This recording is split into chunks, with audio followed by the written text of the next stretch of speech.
Students, आज हम इस वीडियो में 12th क्लास के फाइन आर्ट में यूनिट सेकंड के मुग़ल स्कूल के बारे में आपको समझाएंगे। उसका मेन जो ओरिजिन एंड डेवलपमेंट कहाँ से हुआ था मुग़ल आर्ट का, उसके बारे में आपको अच्छे से समझाएंगे। तो प्लीज़ इस वीडियो को स्टार्टिंग से लास्ट तक ज़रूर समझिएगा, बिकॉज़ हमारा मुग़ल जो पीरियड है वो बहुत ही कहते हैं ना गोल्डन पीरियड था, जिस टाइम आर्ट से रिलेटेड बहुत सारी चीज़ें जो डेवलपमेंट हुआ था, आर्किटेक्चर हुआ या पेंटिंग्स हुई, पोर्ट्रेट्स हुए, नेचर सीन हुआ, तो बहुत ही ज़्यादा स्वर्ण काल के रूप में इसे माना जाता है, गोल्डन एज के रूप में माना जाता है। तो हम स्टार्ट करते हैं Mughal school. Mughal school of art was not a new style in itself, but it was the same Indian school of art which was well refined and polished by the Persian artist with the help of Indian artist।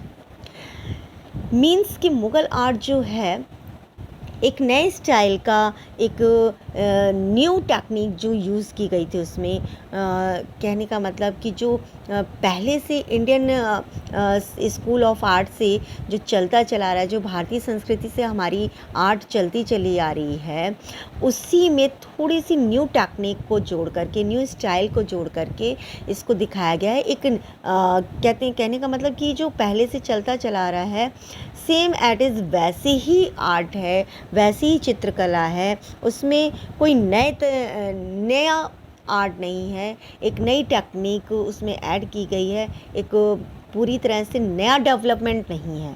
कहने का मतलब पहले से जो चलता चला रहा है संस्कृति से वही चीज़ है, उससे अलग नहीं है। उसमें कुछ नई टेक्निक जैसे कि which was well refined and polished by the Persian artist की हेल्प से, with the help of Indian artist. Means Indian artist भी उसमें हेल्प किए थे उनके साथ, एंड पर्शियन आर्टिस्ट ने उसमें क्या टेक्निक यूज़ की, उसको और रिफ़ाइन किया। हमारी जो इंडियन स्कूल ऑफ आर्ट था, पहले की जो संस्कृति से चली आ रही जो आर्ट थी, उसमें थोड़ा सा रिफ़ाइन किया एंड पॉलिश्ड करके उसको नई टेक्निक यूज़ करके उसको नए तरीके से मुग़ल आर्ट के आर्टिस्टों ने प्रेजेंट किया है। Actually Mughal art is a mixture of Indian, Rajasthani art and Persian art. Mughal art जो है पूरी तरह से एक प्रकार का मिक्सचर है, एक मिक्सिंग है Indian, Rajasthan art and Persian art, दोनों ही आर्ट की, दोनों ही कलाओं का, Persian effect and Rajasthani effect, दोनों ही कलाओं का मिक्सचर है। अब हम आ जाते हैं ओरिजिनल डेवलपमेंट पे कि किस तरह से मुग़ल आर्ट का उत्पन्न हुआ, स्टार्टिंग हुई, उसकी डेवलपमेंट हुआ किस तरह से। A new sculpture of painting developed under the patronage of Mughal rulers of Tamur dynasty in Bukhara and Samarkand, and it reached its peak during the 15th century। 15th century में जो peak time था 15th century का, उसमें बुखारा and Samarkand, इस time में start हुआ था तैमूर वंश से रिलेटेड जो मुग़ल रूलर्स थे, उन्होंने उनके संरक्षण में, कहने का मतलब 15th सेंचुरी के पीक टाइम में समरकंद एंड क्या कहते हैं बुखारा में तैमूर वंश से रिलेटेड जो मुग़ल रूलर्स थे, उनके संरक्षण में, उनके अंडर में एक new culture of painting development, मतलब एक नए स्टाइल का पेंटिंग जो है उसका विकास हुआ। Timur gave due regard and importance to the artist in his court. Timur ने कहा जाता है कि तैमूर जो थे, उन्होंने आर्टिस्ट के लिए अपने कोर्ट में, अपने दरबार में आर्टिस्टों के लिए बहुत ही ज़्यादा इज़्ज़त एंड उनकी महत्व को समझा और उन्हें दिया, वो इम्पोर्टेंस उन्हें दी, वो रिगार्ड, वो उनको इस तरह से इज़्ज़त एंड उनको इम्पोर्टेंस, महत्व समझा और उनको वो इज़्ज़त उन्हें मिली। किनको? आर्टिस्टों को। Behzad was the best artist among all the painters of that time. और बेहज़ाद जो थे वो बहुत ही फेमस आर्टिस्ट थे तैमूर वंश के टाइम में, तैमूर के शासन, मुग़लों के शासन के टाइम में अन्य पेंटर्स के अपेक्षा वो बहुत ही बेस्ट आर्टिस्ट थे। अब आ जाते हैं हम नेक्स्ट पैराग्राफ पे। Babur was from Timur family. Babur was from Timur family, founder of Mughal empire in India. Bharat के मुग़ल साम्राज्य के संस्थापक जो थे तैमूर वंश से उस टाइम बाबर आए थे। मीन्स बाबर एक भारतीय मुग़ल साम्राज्य के तैमूर फैमिली से सम्राट के रूप में लोगों के सामने आए। He was mostly in battle field and died in 1530 AD। वो बहुत ही कहते हैं कि उन्होंने लड़ाई का जो भी मैदान, लड़ाई के मैदान में लड़ते लड़ते मतलब कि जो आक्रमण करते करते उनकी डेथ हो गई, वो भी डेथ 1530 AD में, मीन्स 1530 ईस्वी में इनकी डेथ हो गई। Humayun the son of Babur. अब हुमायूं कौन था? बाबर का पुत्र था। गॉड द पेंटेड ऑफ दास्ताने, जिसके द्वारा जो पेंट प्राप्त हुई थी, उसको पेंटिंग्स जो प्राप्त हुई थी, दास्ताने अमीर हमजा, दास्ताने अमीर हमजा के रूप में उसे बहुत बड़ी पेंटिंग्स प्राप्त हुई थी। He had 2 famous artist in his court, और उनके कोर्ट में, उनके दरबार में बहुत ही फेमस 2 आर्टिस्ट थे, जिनका नाम फ्रॉम काबुल ने जो कि काबुल से थे, नेमली मीर सैयद अली ऑफ तबरेज। मीर सैयद अली जो थे वो तबरेज से थे, एंड ख्वाजा अबू अहमद जो कि सहराज से थे, from Behzad school of art, और जो कि बेहजाद आर्टिस्ट था, उस स्कूल से, उनके संरक्षण में जो आर्ट सीखी थी इन लोगों ने, वहाँ से ये दोनों आर्टिस्ट इनके दरबार में आए थे। हुमायूं डाइड इन 1555 और 1556, और हुमायूं की जो डेथ हुई थी वो 1555 में और 1556 में, दोनों में कन्फ्यूज़न है, तो दोनों ही डेट दे चुकी है इसमें, तो हम दोनों डेट में से कोई एक डेट भी लिख सकते हैं, तो ये हमारा कंफर्म होगा। Akbar the son of Humayun was keenly interested in the art of paintings and architecture as well as sculpture also. Akbar जो थे, जो कि हुमायूं के पुत्र थे, उनको आर्ट पेंटिंग्स में, चित्रकला में, आर्किटेक्चर में एंड स्कल्पचर में, इन सब में बहुत ही ज़्यादा उनको दिल से, जो कहते हैं ना, दिली इच्छा, जो इनकी आत्मा से वो बहुत ही ज़्यादा इंटरेस्टेड थे।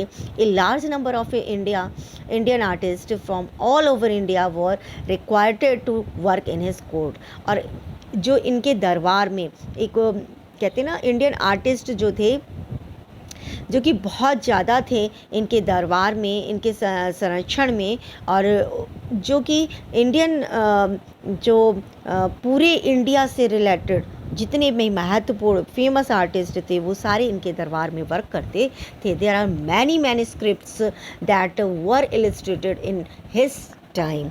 और उस टाइम बहुत ज़्यादा जो हस्तलिपि का काम करते थे, काफ़ी लोग हस्तलिपि का काम कर रहे थे। मैन्युस्क्रिप्ट मीन्स होता है हस्तलिपि, मीन्स हाथों के द्वारा जो लिखावट का वर्क होता था, and illustrated in his time. और उस टाइम के सचित्र चित्र जो हैं, सचित्र जीवनी जो है, वो लिखने का वर्क करते थे, जिसमें कि few are the Ramayana, the Akbarnama, the Ain Akbari, ये बहुत ही फेमस थे, जिन पर ये ग्रंथ लिखे जाते थे। काफ़ी जो साहित्यकार थे, उन्होंने भी इस पर वर्क किया था, और इसको क्या कहते हैं, लिखने का काम किया था। According to the Ain Akbari of Abul Fazal, Abul Fazal के द्वारा जो है एन अकबरी लिखा गया था ड्यूरिंग दैट पीरियड, उस टाइम में अबाउट 14। एन अकबरी में ग्रंथ के साथ साथ काफ़ी फ़ोटोज़ भी बनवाई गई थी, जिसमें कि अबुल फजल जो हैं काफ़ी फेमस थे आर्टिस्ट उस टाइम के। About 1400 events had been painted, उसमें उन्होंने 1400 से ज़्यादा जो है पेंटिंग्स जो है पेंट की थी, out of which few are available now, जिसमें कि कुछ ही आज आपको मिलेंगी। मतलब पूरी तरह से काफ़ी पेंटिंग्स उसमें से नष्ट हो गई हैं, ख़राब हो गई हैं, जिसमें से कुछ ही पेंटिंग्स बची हैं। Anant Dharmdas Manohar are very important and famous painters of Akbar's court. Anant Dharmdas और मनोहर जो थे बहुत ही महत्वपूर्ण एवं फेमस पेंटर्स थे अकबर के दरबार के टाइम के। तो आप इन आर्टिस्टों की जो है नेम किसके कोर्ट में ये फेमस थे, तो इन सबको बहुत ही अच्छे से लर्न करना, बिकॉज ये ऑब्जेक्टिव टाइप्स क्वेश्चंस में आ सकते हैं। नेक्स्ट पैराग्राफ पे हम आ जाते हैं। जहांगीर सन ऑफ अकबर, जो अकबर थे, जहांगीर जो थे अकबर के पुत्र थे, was a great lover of art and nature, जो कि नेचर के प्रति एंड कला के प्रति बहुत ही उनको इतना ज़्यादा इंटरेस्ट था जिस तरह से अकबर को था, उसी तरह से जहांगीर, उनके पुत्र जहांगीर को भी था। The Mughal miniature reached a very high level excellence in his period. उनके टाइम में जो है मुगल मिनिएचर रीच्ड, जो मुगल मिनिएचर पेंटिंग्स थी, लघु चित्र थे, मुगल से रिलेटेड बहुत ही हाई लेवल तक पहुंचा था। बहुत ही हाई लेवल उसका जो वर्क था, बहुत ही हाई लेवल और एक्सीलेंस वर्क था, है ना, आउटस्टैंडिंग वर्क था। As a result a number of paintings were painted of birds, flowers and animals in his time. और इनके पेंटिंग्स में मोस्टली आप देखोगे bird, flower and animals illustration का वर्क जो था बहुत ही नेचुरल तरीके से, बहुत ही रियलिस्टिक तरीके से आर्टिस्टों ने उनके दरबार में, उनके टाइम में किया था। Portrait painting became very popular during his time and attained heights of refinement. जो पोर्ट्रेट्स पेंट किए गए थे वो भी बहुत ही बेहतरीन तरीके से आर्टिस्टों ने, इनके जो भी आर्टिस्ट थे बहुत ही हाई लेवल के, जिस तरह से नेचुरल सीन उन्होंने हाई लेवल का किया था, एक्सीलेंट वर्क किया था, उसी तरह से पोर्ट्रेट्स में भी वो काफ़ी बेहतरीन तरीके से आर्टिस्टों ने इस पर वर्क किया है और बहुत ज़्यादा नए नए तरीके से उन्होंने पोर्ट्रेट्स बनाए हैं राजाओं के, दरबार के। बहुत अच्छे अच्छे बेहतरीन और एक्सीलेंट वर्क किया था आर्टिस्टों ने। After the death of Jahangir, Jahangir की मृत्यु के बाद Shahjahan became the emperor of Mughal empire in 1626। जो शाहजहां जी थे उनके पुत्र थे जहांगीर के, जो कि मुगल के सम्राट बने और मुगल साम्राज्य के मुगल साम्राज्य के सम्राट बने, जो कि 1626 में बने थे। The art of painting saw downfall in the time of Shahjahan. और आप देखोगे कि शाहजहां के टाइम में जो ये पेंटिंग्स का काम था वो धीरे धीरे डाउन हो रहा था, धीरे धीरे कम हो रहा था, बिकॉज़ इनको इंटरेस्ट नहीं था शाहजहां को, और वो बहुत ही ज़्यादा, जितने आर्टिस्ट थे उनको बहुत ही गलत तरीके से हैंडल कर रहे थे, उनको बिल्कुल भी संरक्षण नहीं देते थे, उनका महत्व बिल्कुल भी समझा नहीं जाता था इनके टाइम में, क्योंकि ये बहुत ही अलग टाइप के जो थे सम्राट थे। Aurangzeb come as a fantastic Muslim ruler. Aurangzeb जो था वो बहुत ही अच्छा मुस्लिम रूलर था। He was a bitter enemy of painting and music. उसे थोड़ा बहुत enemy of painting and music में थोड़ा सा उससे इंटरेस्ट था। Finally the glorious period of Mughal miniatures. और आप कहोगे कि कोई भी इस चीज़ को मानेगा कि मुग़ल पीरियड के टाइम में जो मिनिएचर पेंटिंग्स थी वो बहुत ही गोल्डन एज था, बहुत ही ग्लोरियस पीरियड था Mughal age. Art came to end the early 18th century. और आर्ट जो है जब स्टार्ट हुआ था 18th सेंचुरी के स्टार्टिंग में आया था, सो वी कैन से, और हमें ये देखने को मिलता था कि हम ये कह सकते हैं कि the Mughal art originated with Mughals के द्वारा वो धीरे धीरे डेवलपमेंट हुआ था, and development with the Mughals, मतलब ओरिजिन एंड डेवलपमेंट हुआ था, and ended with Mughals rule in India. और स्टार्टिंग भी जब मुग़ल साम्राज्य से स्टार्ट हुआ था आर्ट का, और उसी मुग़ल साम्राज्य से, मुग़ल पीरियड से ही आर्ट का अंत भी हो गया। धीरे धीरे वो आर्ट ख़त्म हो गई। कहने का मतलब जो मुग़ल एज था